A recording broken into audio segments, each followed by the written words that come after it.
Hi అండి అందరికీ. ఇప్పుడైతే గుమ్మడికాయ హల్వా అయితే చేసుకుందామండి. గుమ్మడికాయనైతే ఇలా కూర తీసుకుందామండి. ఇప్పుడైతే గ్యాస్ మీద ఒక పెనం పెట్టుకుని కొద్దిగా నెయ్యి వేసుకుని డ్రై ఫ్రూట్స్ ఫ్రై చేసుకుందామండి.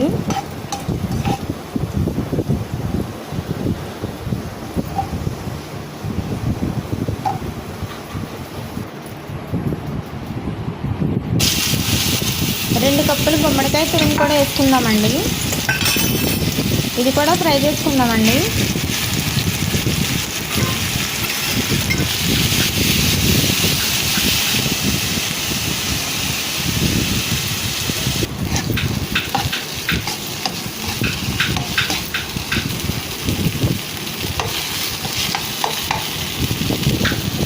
ఇందులో అరకప్పు బెల్లం వేసుకుందామండి. కొద్దిగా దగ్గర పడ్డాక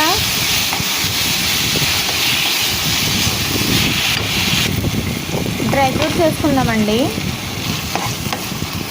అంతే అండి, టేస్టీ అండ్ హెల్దీ గుమ్మడికాయ హల్వా అయితే అయిపోయిందండి. మీరందరూ ట్రై చేయండి.